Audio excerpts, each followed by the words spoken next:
Awesome.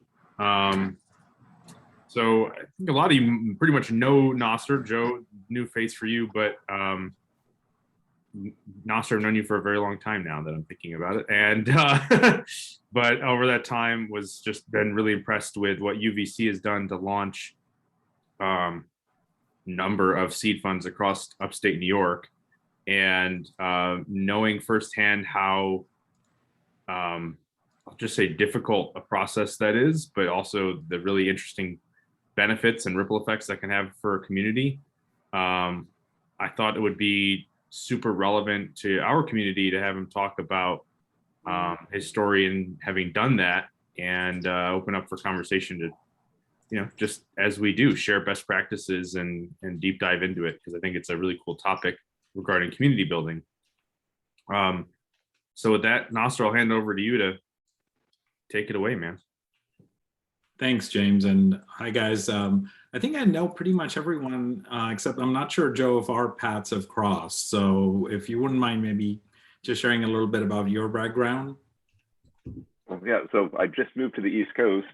I'm in New Jersey as of a month ago. So my background, twice exited startup founder, founded 2 video game companies in the aughts. Ended up co-founding a biotech incubator and co-working space, was asked to run a state-run accelerator for 5 years. That was 2014 to 2019. 2017, I started a seed fund in Oregon. And we're now in harvest. So it went into harvest, and now I've moved back to be near family. I'm originally from New Jersey. So I'm back to the East Coast. Well, welcome home. Met with James about, how long ago now? A little more than a year ago. Oh, wow. Maybe? Yeah. It's been a while. So this was through More Good Jobs. I read the book, signed up for the site, and just started communicating with James. This is sharing ecosystem building horror stories and successes, and finding similarities between Oregon and upstate New York. So fantastic. Trying to get integrated into the East Coast community now. Right. Excellent. Well, welcome back to the East Coast, and looking forward to more contact. And here's Martin Babinek, my partner in all crimes ecosystem related. Sorry for my delay on entry, but good to see you all. Thanks, Nasir. Perfect. And Mike, hey, Mike. So this is, thank you, James, again for the opportunity, and thanks everybody for being here. So this is actually a really interesting opportunity to reflect and talk about a very important topic, which is how do you create enough seed capital in a community that is outside the 10 metro areas that get 95% of venture capital investing happening in them. And people on this call have been on that journey with me and side by side for the last 17 years. So it is a journey, and it's a generational shift. It takes a lot of time for these things to happen. And Mike Doretta and I have been working together on some of this stuff since 2007, and trying to figure out what's the best way for the university and the business community in Syracuse to be engaged, and then, how do we go from there? And Martin and I have been on this journey since 2009, so through Upstate Venture Connect. And my own exposure to Upstate really began in 2004 when I moved to Syracuse. The technical term is trailing spouse, from Washington, DC. And up until then, much of my career had really been in the Amtrak corridor. So, between Boston and Washington, DC, living there, working there, studying there, doing a lot of work on technology, doing a lot of work on strategy consulting, turnarounds, all kinds of stuff. But when I moved to Syracuse, it felt like I had moved to a different country. I had moved to a place where, things hadn't changed in a while. And when they had changed, things were going in the wrong direction. And that was a very different attitude. It was a very different culture. And I was very fortunate that when I moved, I got plugged into the local Chamber of Commerce, and they had a group of, I would say, about a dozen to 20 people who were local business community leaders. They weren't kind of the richest people in town, or they weren't the ones building the biggest companies, but there were companies that would benefit from having the economy locally rebound, because it would mean more value for their businesses, right? And they had formed an entrepreneurial council, but many of them were lawyers, some of them were accountants, some of them, had technology backgrounds, but they didn't really have the entrepreneurial background of what it takes to start a venture backable company, a company that can truly transform a community. The way that Carrier and Kodak and Xerox and GE and all of these places had transformed communities across our region a generation or two ago, more than 2 generations ago, I guess, even at that time. So I was very fortunate to come in and have a group that had deep relationships and connections across the area, and that had a level of trust that I certainly, as a newcomer, couldn't have established on my own for a very long time. And as we started to look at what are some of the challenges that prevent us from being active, one of the things that came up early was, and this was something that they realized even before I got there, was that they needed to have some type of formal angel investing happening in the community. And so a number of these people had, kind of raised their hands and say, hey, I'd be interested in supporting an entrepreneur if they are, building something that I think could have legs, but with the caveat being that I'm not sure that I know what that looks like, and I'm not sure how much capital is the right amount, and I'm not sure, how to do the due diligence and so on. So there was this challenge around, okay, what's the structure and process that gives me the comfort that we can make good decisions. There was a recognition that capital needs to be available, even a commitment to provide capital, but there were a lot of questions. And that kind of put us on a path to really get very involved with the Angel Capital Association. They were in the early days themselves, and start to look for best practices and start to look at different models for early stage investment. And we also spent some time with the Angel Network in Rochester, with the Tech Valley Angel Network at the time in Albany, and also, ended up running into David Allers, who had launched Cayuga Venture Fund as a community-based seed fund, several years earlier in the Ithaca area. And they were now, at that point, they were on their 3rd fund and had had some good successes and so on. And they've actually left a tenured position at Cornell to run the fund. And so we had a lot of models, and we had to kind of figure out what made the most sense. And the recurring theme that kept coming out was that, the amount of capital that any of these individuals could invest was limited. So it wasn't like I could count on people to write, $5 or $10, $50,000 checks every year. That kind of investing happens all the time in New York City and San Francisco, but it's practically impossible to find people with that kind of appetite and conviction, in a community like Syracuse. And the other thing was not understanding the process for due diligence, not understanding, and how do you have the confidence to invest in something? So if I've spent my career in law, maybe I can ask a colleague for some insight into the intellectual property protections that an entrepreneur is coming to me with, but I'm not the best person to be evaluating their financials.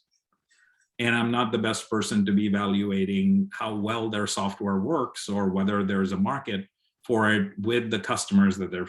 So we, as we were taking in all these inputs, so this was not a quick decision. We had the commitments from people saying, I want to be angels in 2004. But it really took a couple of years for us to explore and learn. And many of these people actually went to Angel Capital Association workshops with me. And we built out that network, and we started to figure out, how are people in Boston doing it? How are people doing this in Pittsburgh? And those relationships are continuing to this day.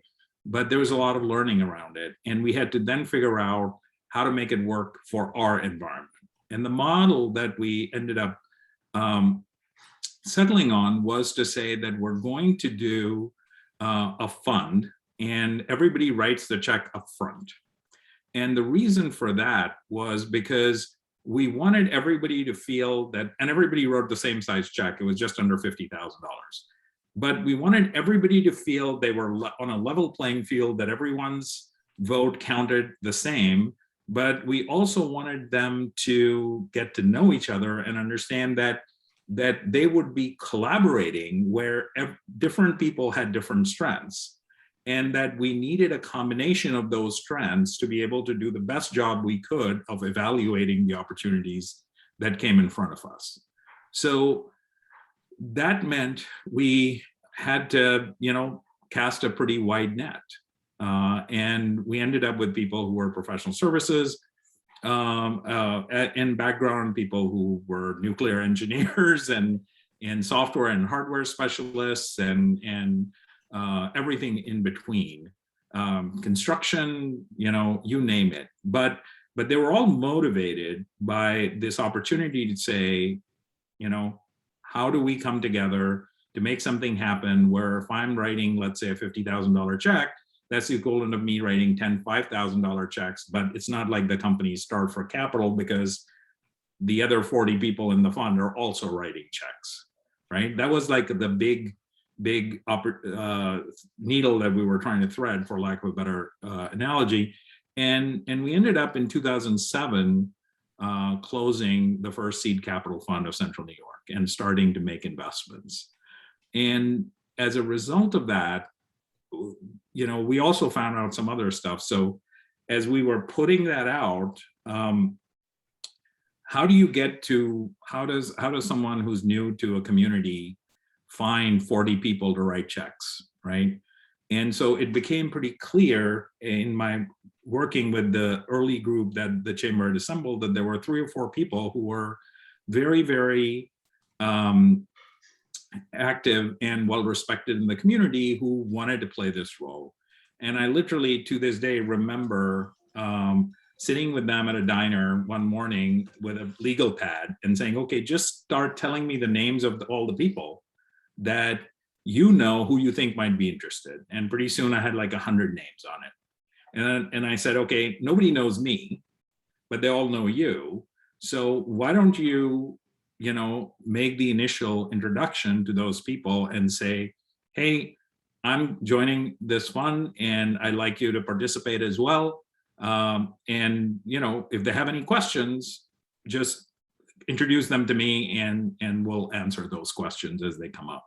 And it was interesting because of those 3 or 4 people, they resulted in about 30 people joining, simply because they felt, so-and-so is a smart person, they've made money, they've invested well in my experience, so they're trying this, I think I can try this. It was incredible. But all of them had very different connections. So all of those connections didn't know each other. That was the other thing that was very surprising to me, because the community was very siloed, very fractured, right?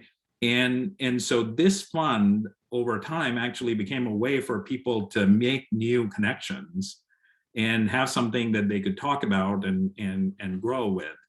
The next step was to really figure out how to go public with it, because SEC doesn't allow you to run ads or do anything.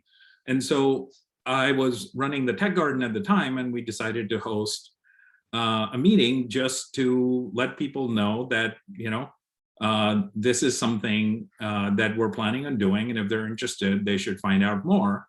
And it was really more talking about angel investing, and we were primarily looking at accredited investors. So it wasn't like an open to everyone in the public meeting, but the local business journal covered it and they talked about it. And then pretty soon, the other 10, 12 people that I was looking for got connected to me, because they were like, oh, we read about this, can we come talk to you about this, and so on.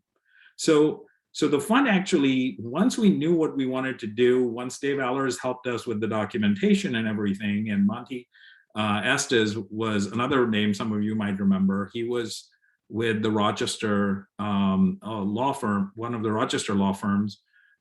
He passed away recently. He basically said, "Hey, I'm happy to offer my services pro bono to help you put these documents together." And so Dave Allers was our kind of consultant and guru and guide, and was training us. And then Monty said, "I'll do it for you because I want to see more of this happening." Monty was also on the board of the Upstate Venture Association and had helped start that. So there was this sort of community coming together. Dave was in Ithaca, Monty was in Rochester. Most of our investors were actually from the Syracuse area, because again, I didn't know that many people at the time. And as we sort of embarked on this process, the whole thing from announcing to closing the fund with 40 plus investors in it took less than 3 months. But it was like a 2.5 year process to get to the point where we were trying to figure out what the right solution was, right? And then we got a lot of help again from the Angel Capital Association, because they had people there who had run lots of these, presentation meetings and had due diligence questionnaires. They had questionnaires that would get feedback on the spot from investors. How do you respond to this presentation? Do you want to be part of? So we took what we could from what was out there and tried to pick the best and pull it in and make it work for us. And then but there was a lot of, paying it forward, giving first, and really a willingness to step forward amongst all of these people. So this is kind of one of the critical things. So I can say, well, who's a fit and who is not, right? These were, as I said, we were not going after the richest people in town. We were going after people who really sort of cared for the community. We were talking to people who said, well, I have a law firm and I've done well, and I would like, the junior partners to do better, and I'm willing to do something to support new growth. Because if Amazon comes into town and builds a big warehouse, Amazon's not going to hire their law firm. They already come fully lawyered up, right? And that was true for a lot of the small and mid-sized professional services businesses in the region. So they had a natural reason to want to step up, right? Because they saw their success being tied to the success of the community, right? And so you have to kind of look for people who have that sort of sense. And then the other piece is you want to look for people who want to get things done, because there's always tons of reasons not to do anything different than you've ever done before, right? And so for every one person that would say, yeah, I'm in, I probably ran into 10 people who hemmed and hawed, right? And they said, well, this is blah, blah, blah, blah, blah. And you're going, okay, in my mind, I'm just sort of saying, okay, this person's not ready. We'll just keep them in the loop, but we got to move and close on the fund without them. Maybe they'll come in the next time, or maybe they'll never come in. But you have to kind of start to go through this process of filtering people, understanding that most people have a lot of hesitation in general to changing the way they do things. And in particular, when we're looking at communities that haven't had a history of lots of big exits, lots of VC funds, and so on, it sort of compounds it all, because the dominant cultural shift is to not move versus make a move, right? And so as you're looking through that stuff, you really have to be figuring out, which ones are definitely a no, which ones you might be able to move but later, and which ones are ready now, right? And because it's the ones that are ready now that are going to move the ball forward, and those are the ones that you try to close. And then everyone that comes in can probably bring 3 or 4 more, simply because they have the community connections, and if they're in, then other people want to be with them. Does that make sense? I've covered a lot of ground, so happy to take any questions.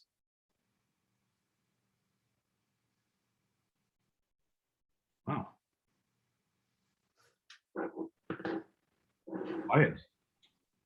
I'm curious actually on that referral part, Mhm. not from those days, because that's always something that I found not to be terribly trivial to get people to open up their network. Yeah. How'd that work? Like maybe they'll come in but not interested in making the introductions or don't have the deep network. I found that a lot. Yeah. So that again, it gets back to a lot of the work that Martin and I have been doing with Upstate Venture Connect and so on. It's all about trying to find people who are naturally inclined to think in terms of there's more out there as opposed to there'll be less tomorrow, and those people are out there. They're just not everywhere. Like if you go to San Francisco or Palo Alto or New York City or Boston, everyone thinks the same way. They all think the future is going to be bigger and brighter, and how can they get a piece of an ever-growing pie, and it comes naturally to them to say, here's what I'm willing to do, or here's who I can connect you with, and so on. They understand that there's a lot of collisions that make up that community, that make that vibrancy happen, that makes deals happen, right? They're constantly making those connections. And one of the things that was very surprising to me was to the degree to which those connections weren't a normal part of the business culture, because people still held those connections very closely as a prized asset. And you may not know them for 5 years, but they would still not be willing to write an intro for you or to, connect you with so-and-so, because the perceived downside was much higher than the upside for them. And it's a cultural thing. So you have to find the right people. So as I was going through this, there were, I remember creating a list, okay? And the list was called 10 people I wish I had 10 more of. And so I put down those lists, and funnily enough, a lot of the people on that list, this was, a couple of years after I had arrived in Syracuse, and I'm still really, really close friends with most of the people on that list, right? But the interesting thing about that list was that people on that list had been successful, and they had either lived somewhere else or they had been successful on a larger stage, not just the one in Syracuse. And so that gave them a sense of confidence and a sense of being open to opportunity, right? And so it was a very different thing, because I had, I was running the Tech Garden, and the CEO of one of the bigger to be unnamed engineering firms, who was on my board at the chamber, right? Walked up to me and said, I'm not going to have my employees come and eat shrimp at your parties. And I was just like completely taken aback. And I'm like, first of all, I don't throw parties. Secondly, I'm not sure I have the budget to order shrimp for anyone. And thirdly, what gives this person the sense of ownership of his employees that he thinks that I can't find those employees on my own?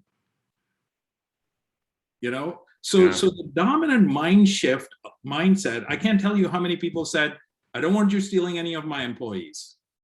I don't want you to put ideas in their heads, So this whole thing about,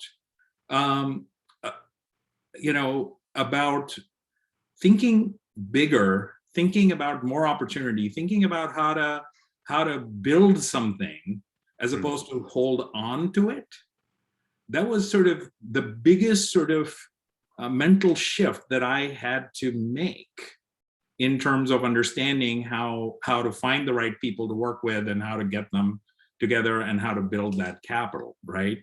So we had 42 people who joined the Seed Capital Fund. Now I'm going to phase 2, right? In 2000, 2010, after Martin and I started Upstate Venture Connect, we went out to Boulder to meet with his friend Brad Feld, who had started the Techstars Accelerator program. And Brad came during a winter storm in February of 2011. And Martin and I rented the biggest SUV you can imagine. And in 48 hours, while he was nursing a cold, we drove him between Syracuse, Ithaca, and Rochester, where he must have spoken to at least 500 to 600 people, if not 1,000 people, in the course of 2 days, right? And one of those conversations was a discussion, a breakfast discussion where we had invited all of our seed capital fund members.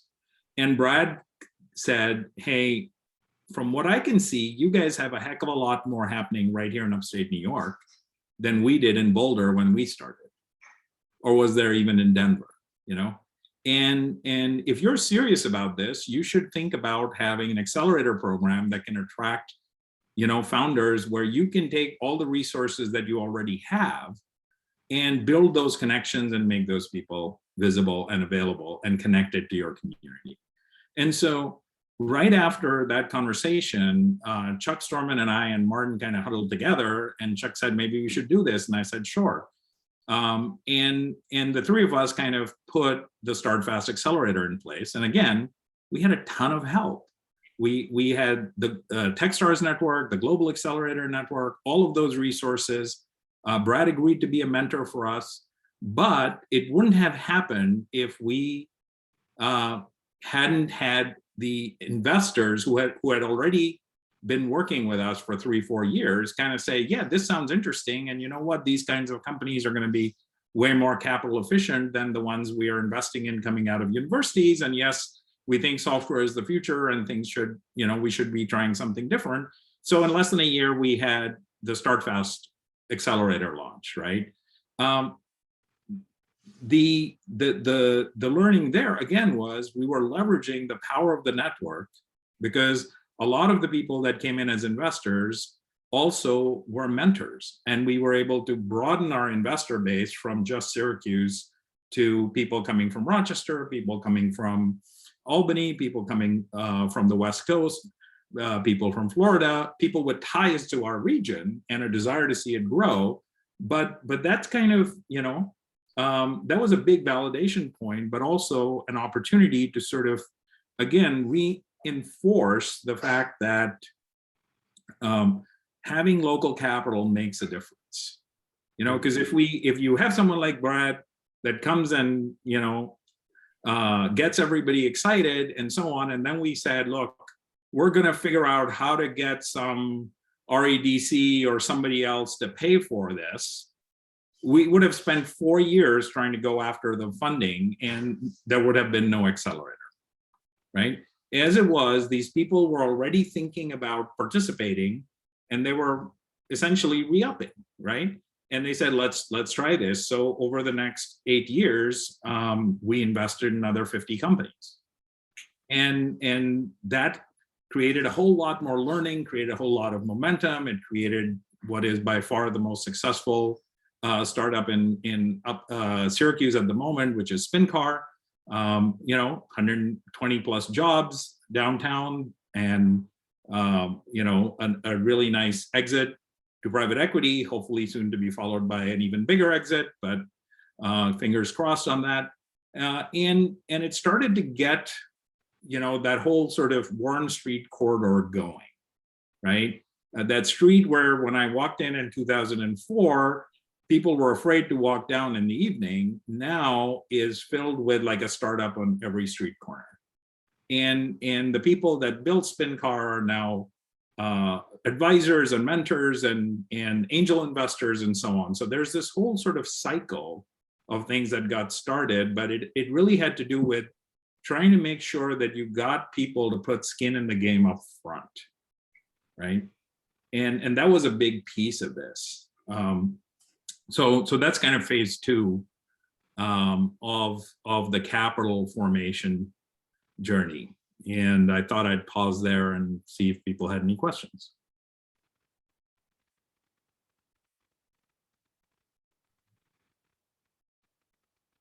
Okay, so Go yeah. ahead, Doug. I see Doug was taking his mute off. You go ahead and then I'll follow on with maybe a question for Nasir.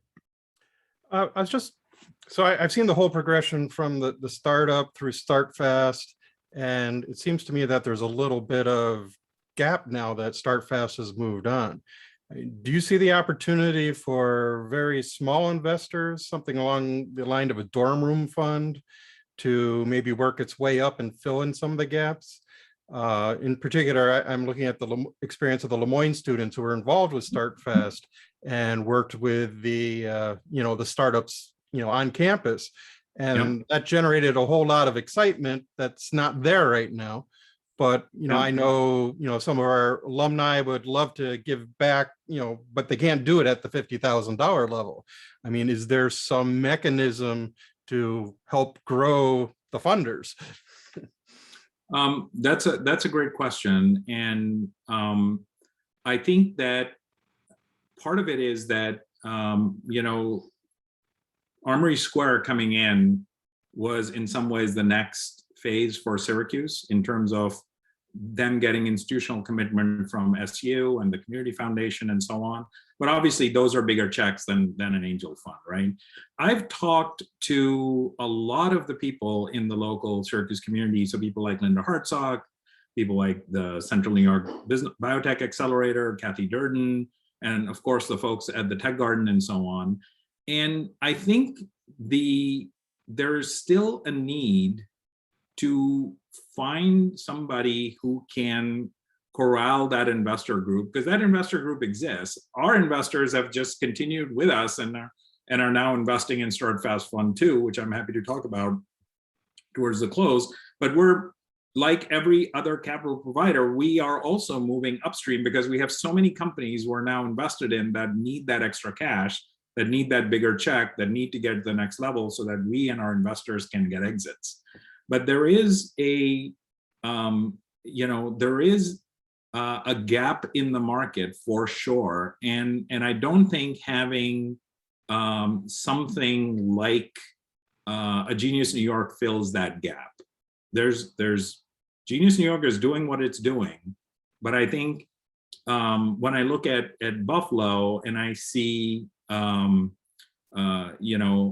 Launch New York has a fund, and that's a fund that can be accessible to at an early stage to Syracuse-based entrepreneurs, but there's not a local source of capital. Somebody kind of has to be corralling and organizing those investors. But it's really you've got to find people who can write that check and not worry about their retirement or their kids' college education. If you have people who are trying to do it out of philanthropy, it won't work. If you have people who are trying to do it out of, and they'll be worrying about what happens with the money, they shouldn't probably be taking that risk. I'll add, we're planning on getting Marnie, who runs Launch New York, also to give a talk specifically about what they're doing. Yeah. New York, so you'll hear more. I mean, from my perspective, either somebody in Syracuse needs to step up to this, or there should just be an agreement to find LPs for Marnie's, Launch New York funds, and make sure that a certain percentage of those funds are deployed for Syracuse area companies. And there's certainly no limit in terms of the exposure and internship opportunities for any of the companies. COVID has been kind of like a crazy time where it just wasn't sure what you would do in terms of giving an intern exposure if you're just talking to them once a week or twice a week over Zoom.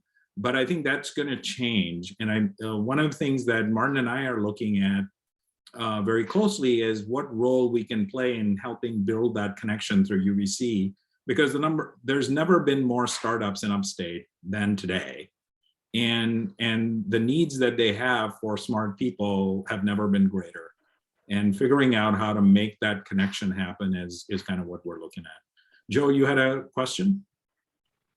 Well, it was more of a comment than a question. So I was fascinated by this moving downstream effect that you've seen. We saw the same thing in Oregon. So we had a bunch of seed funds that started out, say 2011, 2012. They were starting off with 25K checks, 50K checks. So 2018 comes around, they start seeing big exits. They raise a second or third fund. Suddenly they're looking at 300K checks, 500K checks. And there's this gap, you know, the small starter checks suddenly dried up. And we started our fund to start filling that gap. And even with our fund, we actually start seeing like, oh, the second one were to happen, we'd probably move a little further downstream. So it's sort of this fascinating pattern, which is thinking about this from ecosystem development to anticipate that, hey, a fund gets started, a group gets started, they're going to start funding this. They actually might start moving downstream naturally, because if they pick right, they'll get good exits. What's going to replace them? So actually, like, being very proactive and expecting that once you get it started, in 4 or 5 years, you're going to have to start it again, because that group is going to have, honestly, graduated. But it was just fascinating to me, and it'd be interesting to hear your reaction to. So so that's a natural transition, except that in a bigger ecosystem, there's always people who are filling in. You know, there's always people who are saying, well, I've been doing this with 5 of my friends for a while. Maybe I should expand the group to 20 and we should create a fund or something. It's just, you need that next stage of leadership. And I think too often the reason that next stage of leadership is missing is because the dominant view in these communities is somehow it's somebody else's role to do that. You know, it's some pot of money that the government is going to bring, that's going to bring us development, economic development. And when you have that as the dominant view, you don't really have a lot of people stepping up and saying, I want to, because, you know, I mean, it's a lot of work. You have to have the passion for it and the belief. I think the kinds of people that invested in our fund exist in Syracuse today, but how do you coalesce them and say, here's all the great deals you're missing out on? I mean, quite frankly, if we have an opportunity through, you know, StartFast Fund 2 to say, hey, here's 200K, and do people want to available in this deal, and do people want to participate? That can be a check size that an angel fund can write, right? So those are the kinds of things that we really have to be working on. So Martin, do you have any additional perspective on that? Oh, we could talk all afternoon. As a bit of shameless promotion, I will say on engaging highly influential people, which was the start of your process on how do we get people in. Remember, chapter 6 out of More Good Jobs goes right to that. And one of the things that I really admired about what you did in looking in retrospect for the Seed Capital Fund was right out of the starting gate, you sought out even those from outside the area to take part. You know, getting that help from Dave Allers, getting that help from Monty Estes. They were not Syracuse people. Yeah. And yet they were critical in the formation of the fund. And you had investors that came from outside the area as well. So that's a really critical point. And I know that another thing that you did that set the stage for so many other things that we've done ever since was having the outreach to investor candidates with some specific messaging about how they had to be active or it wasn't going to be worthwhile for them to sign up. Because we know that from an angel investing standpoint, our saying is writing the check is the easy part. It's like helping the companies be successful after you've written the check is really what makes it all work. So how about if you review some of the messaging that you used when you were out there trying to get people to say, hey, join my startup fund. Yeah. And you're trying to have those people that are going to be active because that's what you need to make it work. Yeah. How did you do that? That's actually a great question, Martin, and I'm glad you brought it up because the messaging was critical. I talked earlier about meeting people, talking to them and filtering, right? But what are those filtering questions? What are those filtering statements? What are you looking for? And there were a few things that I wanted to be clear on right off the bat, right? One was to say that this is something new that we're trying. We have a lot of help and a lot of experts who will be advising and guiding us, but this is something new that I'm not coming to them where I'm saying I've got 10 years of angel investing experience and an IPO behind me, blah, blah, blah, blah, blah. This is something new that we as a collective group interested in the benefit the community and to do well are trying. And if they want to be part of it, they're welcome to, right?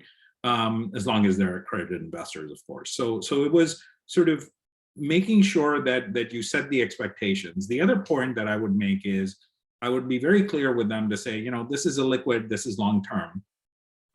If you're doing this, we'll probably make money, but if you're doing this and you're going to be worried about retiring in 2 years and whether this money would have been better spent on something else, don't do it, right? This should be with a portion of the money that you should feel comfortable putting into a bucket that says maybe it'll come back, but it's not going to hurt me and so on. And then the third point was what Martin was referencing, which is involvement and engagement. Some of the richest people in town in Syracuse were physicians. We did not have a single physician in our group. And part of the reason was because physicians have money, but they have no time. And they'll get swayed by some country club conversation. They'll allocate, a couple $100,000 to a single entity. And then if it hits, great, but mostly they're likely to lose it, right? And we're like, look, you've got to be willing to show up. We're having a dinner meeting every month where somebody's presenting. You got to be willing to show up. I'm not going to say that you have to show up for every meeting, but plan on showing up. If you don't think you're going to show up, if you don't think you're going to volunteer or be interested in helping a founder, you should just leave your money in the capable hands of a registered investment advisor and not worry about this, right? So those were some of the level setting and filtering conversations that we were having, which meant that by the time we got to the point where we closed the fund, we had people who were actively invested in more than the check writing sense, in the mission of the fund, and who are actually interested in going on a journey, right? And that journey meant that not only would they be, exposed to new ideas and new founders, but they would also make new connections. The funny story that I like to tell is when we finally stopped investing out of the seed fund, the question that I was asked most often by our LPs was, can we still have the dinner meetings? Because they were looking forward to it as a way to that camaraderie, that enjoyment, that connectivity, because so many of them had grown up, in that same community and lived lives in parallel without ever having known each other. It was quite surprising to me that could be the case until I realized that in a culture where the thing is you do what you do and you do it for the rest of your life, and if you're an employee for your entire life with one company and maybe for generations of your family, you don't realize how constrained the social circles can be, because these people wanted to meet each other because they had nobody else to talk to, because everybody else that they knew was working in the same company or part of the same family, or the people they met at church or whatever, right? It was amazing how narrowly constrained these social circles were. And that was a big part of, you want people who are sort of trying to poke the envelope, right? Who are saying, oh, there's interesting companies out there, I want to know about them. There's, and so on. Yeah, in fact, in Chapter 7, Private Capital and Mortgage Jobs, we talk a little bit about how even in smaller communities, there's this tendency for the people who reach that accredited investor status to feel like they know everybody, all right? Everybody who's in that class, and even in a community the size of Syracuse. Mhm. But lo and behold, they discover, hey, there are other people out there that I never met. Mhm. And so bringing them together is a very powerful thing when there is that common affinity for having a really engaging conversation with their peers for both a community purpose and the desire to help others. So, you were very successful in identifying those that can give first and are not there because they got to flip this investment in 2 to 3 years. They're ready to do that long-term play and have fun doing it. And so the social side of it is really, really critical. And you did that better than any of the other seed funds that we've seen yet across upstate New York. Well, I think Albany is doing a pretty good job. So is Hudson Valley now, in terms of getting more ongoing capital becoming available. So we're looking, see what we can do. Hey, Mike. Yeah, I was gonna just comment on the follow through, right, where the gaps start to emerge as people move on, which I think is an interesting one, right? Because the idea is that the younger generations that are exiting as well, these founders start to become the new angel investors, right? And those gaps are potentially filled in the community. And I think, given for some of the reasons that you said, my take, given my experiences was, for example, just university students, absent that culture around them, they don't fully understand how an ecosystem works, right? Right. Some do, and are quite committed to trying to keep that ecosystem going, because that's part of the educational process, right? It's all part of getting them indoctrinated into the whole startup community. A quick anecdote is I was meeting with local investors early days at SU when we were trying to get this thing going, and I was trying to feel out what's going to be the appetite for investing in young 20 something. And the comment was, Mike, you're just trying to get us to make these young kids rich. To which I replied, yes, that is exactly what I'm trying to do. I'm trying to get more young kids rich in the area, because these young kids are recognizing how much they're going to be giving back too. And that is how we get this thing going. So I think it's, the gap question is an interesting one, right? In terms of how to sort of continually fill out that ecosystem where that flow from the younger generations is continuing. It seems like a critical one. Well, an interesting one that came up in this conversation. I didn't expect to, I haven't really thought about that before, but it was interesting to hear that. It is critical, but I think there's a capital gap and then there is a connectivity gap, right? Because if you think about it, those students don't necessarily need the capital. That what they need to know is that there are really cool places to work just down the road.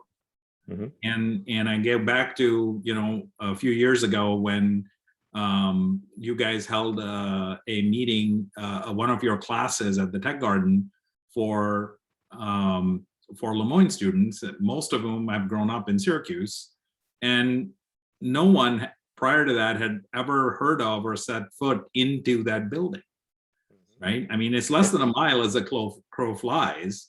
And if it's your hometown, one would think you would have some exposure, right?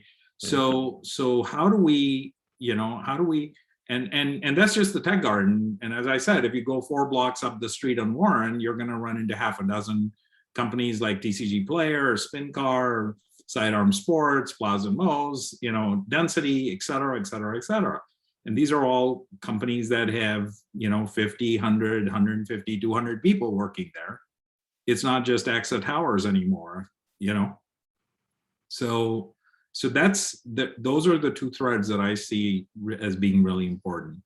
So, hey, I know we're up against our time here, so I just want to throw in the final chapter of this story, because one of the points that was mentioned was, after we created the seed fund and when Martin and I started Upstate Venture Connect, one of the things that we did was we kind of open sourced it, and we said, well, if we can have a fund and it can work, why not everybody? So we had friends like Jack in Buffalo and Jim Snall and team in Rochester and Dick Frederick and those guys in Albany and so on. And wherever we could find somebody who was willing to, you know, try this out, we were like, okay, here's our docs, make whatever changes are needed to fit your model. And if you have any questions, we're happy to help. But again, it's part of this paid forward. It's not like I'm competing with Jack for deal flow. In fact, Jack and I are going to be much better friends if we can syndicate deal flow. You know, what it takes is the ability to have the trust between our groups and our leadership. And that's something that requires a give first, that requires a, you know, an approach that makes sense. So the final chapter is that, and I do want to recognize James, who joined us a few years into our StartFast journey and came on board to help run, what was it, 4 years or? I think it was 2017. Yeah, so 17 through 20. So he did 4 cohorts with Chuck and I, and you know, we learned so much, and we built the network out that much deeper and faster and farther. Earlier this year, we started to raise capital for StartFast Fund 2, and this time it's a real $40 million seed and A round fund. And guess what? 90% of the people that were in StartFast re-upped for that, right? Because they saw the track record, they saw the SpinCar exit, they saw the valuations on the other companies that are coming through that funnel, and they saw that we could get deals, right? And we're getting deals that other people aren't even seeing, again, because of our connectivity in the network. So just this month, we announced our investment in Blackbird, which is a company out of Rochester. And, you know, we invested in them alongside Doralton Capital, which is a big fund out of New York City and London. You know, Generation Capital, which is a big family office out of and VC fund out of Toronto, and then a whole host of people that are sort of cybersecurity luminaries, including former you know, national security advisors like Richard Clark and others. They were all aware. We had known about Wasim, the founder, since 2015 when we were first introduced to him as a potential StartFast candidate by one of our mentors. And then he went through 3 different iterations. And in 2019, I caught up with him at a social event and he said, here's what I'm working on. And I said, wow, this is really interesting. And then when COVID hit and the election hit and all the things that were happening, the amount of disinformation on the internet just exploded. And he went from 50K in revenues to 5 million in revenues like this. And we said, okay, you know, you need a bigger check than we can write, but we want a spot on your cap table. So we'll continue to help you and guide you. And then when it's time, you're going to let us in, right? So it's like these things just start to happen over time, but you have to build a sense of relationship and trust. And we've got other companies that we're looking at. Jack and I are looking at a company right now that are amazing companies growing right here in our midst, and I think all of them could use a lot more support. Thank you, Nasir. I really appreciate you doing this, man. This is great. Not at all. It was a good conversation. I liked it. Went some interesting threads, and I've heard the story a lot, but even I learned some new bits and pieces of it, just seeing it all sort of fleshed out. And yeah, interesting conversation. Thank you. Well, thank you. I mean, I count on all of you as being partners on this journey. So so it's amazing, and there's lots more to come. Absolutely. We'll do it again, not too distant future, for sure. Cool. Thanks, guys. Thank you, everybody. We've got Nasir. other ones coming up, so check out the Mortgage Jobs Mighty Network. We've got, I think, all of October now, and even getting into November booked more stuff like this. So some good conversations coming up. All right.